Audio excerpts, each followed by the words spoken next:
शेतकरी विकास पॅनल कडून ऊस उत्पादक सभासद संवाद दौरा। श्री दत्त शेतकरी सहकारी साखर कारखान्याच्या सत्ताधारी गटाच्या श्री दत्त शेतकरी विकास पॅनल कडून आज श्री दत्त देवस्थान नरसिंहवाडी येथे श्रीफळ वाढवून संवाद दौरा आरंभ करण्यात आला। यावेळी उद्यान पंडित गणपतराव पाटील व मान्यवरांच्या हस्ते श्री दत्त चरणी श्रीफळ वाढवण्यात आले।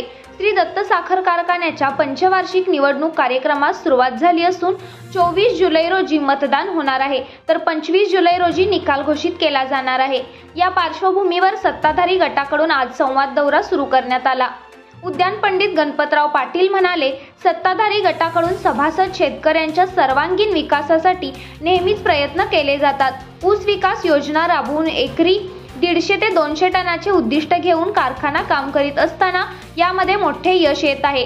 कारखाना कार्यक्षेत्र आणि इतर जिल्ह्यातील सुमारे 8500 एकरावर क्षारपड मुक्तीचे काम झाले असून 3500 एकरावर प्रत्यक्ष उत्पादनास सुरुवात झाली आहे।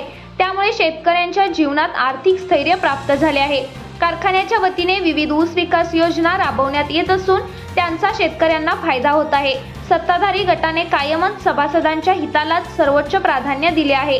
गावागावातील सभासदांनी आमच्यावर विश्वास दाखवावा आणि पुन्हा एकदा सर्वांगीण विकासासाठी आम्हाला पाठबळ द्यावे असे आवाहनही त्यांनी केले। यावेळी श्री दत्त साखर कारखान्याचे सर्व विद्यमान संचालक, कर्नाटक व महाराष्ट्रातील सभासद, शेतकरी मोठ्या संख्येने उपस्थित होते। समाजकार्य न्यूज साठी नरसिंहवाडीहून दत्तात्रय कदम।